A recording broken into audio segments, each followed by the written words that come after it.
Mama, don't stress your mind. We coming home tonight to you. Heart rhythm. Clear. Again, what are those dysrhythmias or arrhythmias? Yun lang. SVT, what else? AF, what else?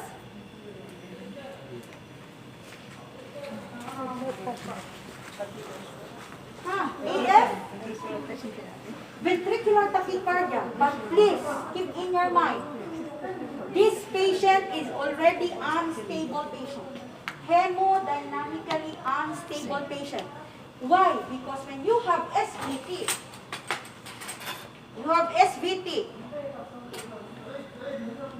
but BP is good, conscious level is good, all good. We have medications. We can treat these arrhythmias through medications. Clear. Electrical management is the last resort of treatment.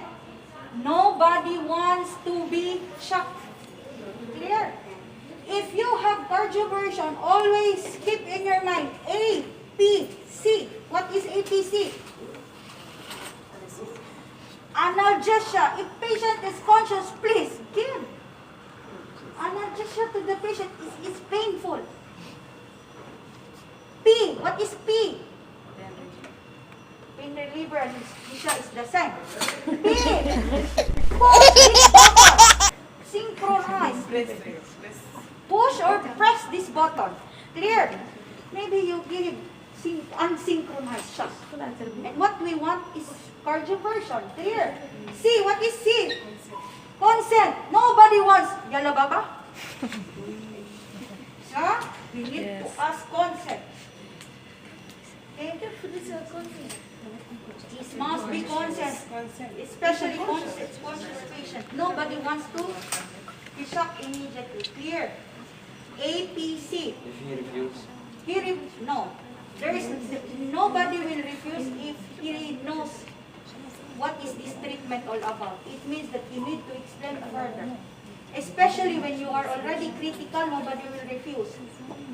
If refused, there is refusal for. But after explanation of everything, clear.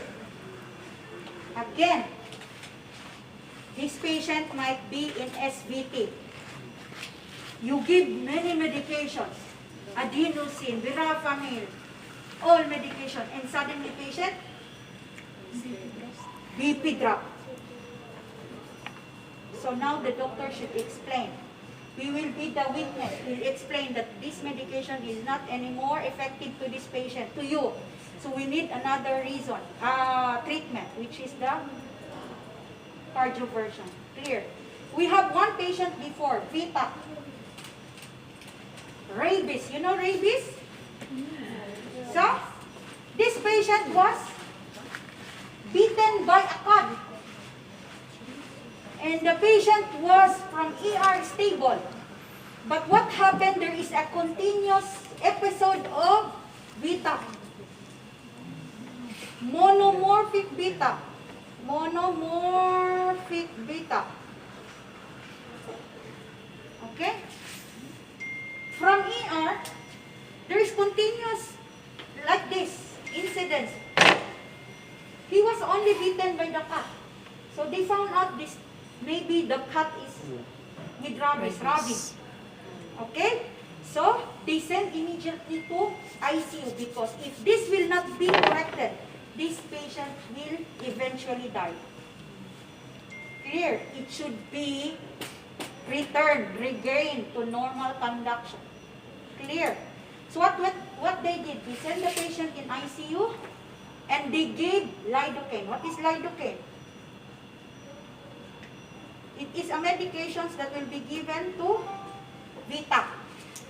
And every 5 minutes they gave. And they gave at last 3 doses. Okay? First, okay, patient is conscious. Then, again, still VTAC, resistant VTAC, they gave another one. Again, the same. And in the 3rd dose, patient's BP became bad, crush, around like that, 80 to 40. They can still give lidocaine or no? No, because lidocaine, the most common side effect is hypotension. The patient will not die now because of VTAC. Okay? Clear? So what they did, they asked the patient that we need to give you this one, the cardio version. And alhamdulillah, patient, yes, but actually that patient died in Kamsi because of the rabies. And if you found something patient with rabies, you will be, if you are exposed, this is droplet, if you will expose to that patient, you need to receive the anti-rabies treatment. Okay, even you are just exposed to these particles. Okay, clear? So that was what happened to this one. Question. Did you learn? Yes, refresh. This much only I will tell you. Tomorrow we have done. Okay, question, nothing more? That's it. Thank you everyone. And staff return to